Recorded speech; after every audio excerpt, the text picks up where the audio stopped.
Let's begin with something that almost no one talks about. For many English learners, the problem is not that the mind is slow. The problem is that the mind is too fast. Ideas come quickly, thoughts are clear, connections appear immediately, but English cannot keep up. And when it cannot keep up, it collapses. This feels frustrating and confusing because you think, if my thinking is fast, my English should be better. But spoken language does not work like thought.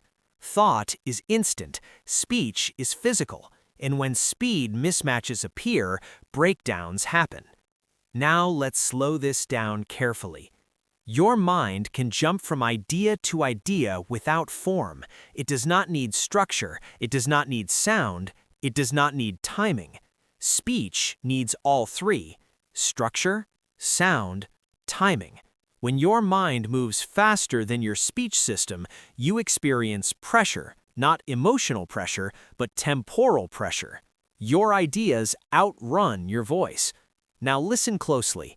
This is not about vocabulary. It is not about grammar. It is not about confidence. It is about speed mismatch. Now let's talk about what happens in that mismatch. Your mind produces a complete idea before your mouth even begins. You already see the end of the sentence before you say the beginning. This creates a strange situation. Your speech feels late before it starts, and when speech feels late, you rush it. Rushing breaks clarity. Breaking clarity increases self-monitoring. Self-monitoring increases delay. The loop begins. Now let's talk about advanced learners. Advanced learners suffer from this more than beginners. Why? Because beginners think slowly in English. Their speech and thought move together. Advanced learners think fluently, but speak through a slower physical system. That gap grows with proficiency. This is why some people say, my English got worse as I improved. It didn't get worse, the mismatch grew. Now let's talk about physical reality. Speech is muscle movement, breath, tongue, jaw, timing. Thought ignores all of that. Thought jumps, speech walks. When you force walking to match jumping, something breaks. Now let's talk about forcing. Most learners try to force speech to match thought speed. They compress sentences, they skip connectors, they swallow sounds. This creates speech that feels rushed and unstable. Then they try to slow down mentally. That doesn't work.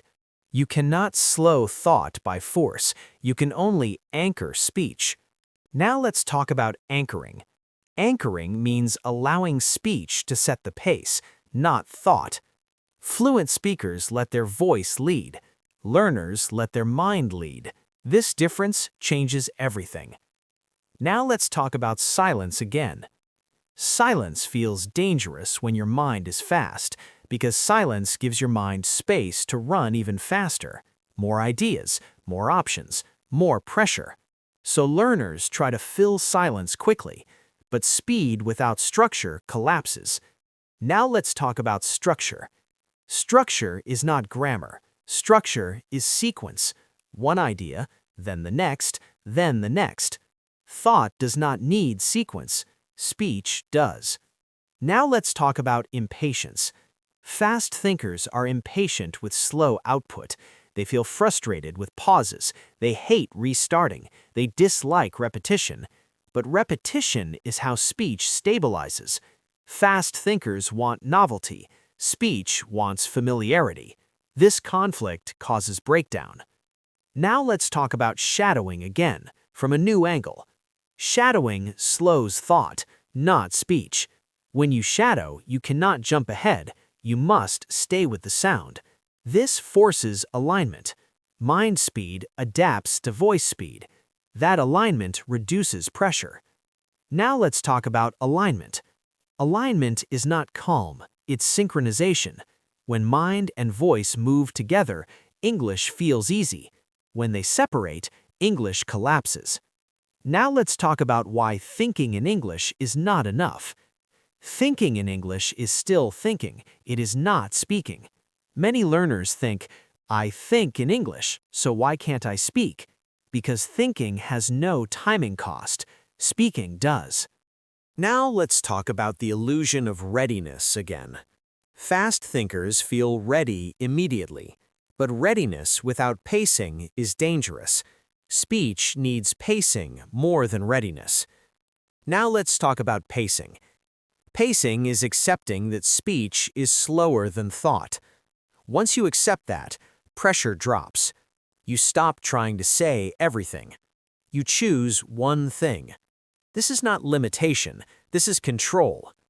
Now let's talk about control again. Real control is choosing less, not pushing more. One idea, one sentence, one direction. Now let's talk about collapse moments. English collapses when your mind jumps ahead, your speech lags behind, and you try to catch up. Catching up is impossible. Speech cannot catch thought. Thought must slow to speech. Now let's talk about how fluent speakers handle this. Fluent speakers let ideas wait. They don't rush to say everything. They allow thought to queue. Learners try to dump all ideas immediately. This overwhelms speech. Now let's talk about queuing. Queuing is invisible, but essential. One idea waits while another speaks. This requires tolerance for unfinished thinking. Fast thinkers dislike unfinished thinking. They want completion. Speech requires incompletion. Now let's talk about the final shift. One day you stop trying to speak at thought speed. You allow thought to pause, and something strange happens. Your speech becomes clearer, more stable, more confident. Not because you know more, because you stopped racing yourself. Now let's end here. Not with advice, not with techniques, with awareness. If English collapses, check the speed relationship. Not your knowledge, not your effort, your pace. We'll continue tomorrow.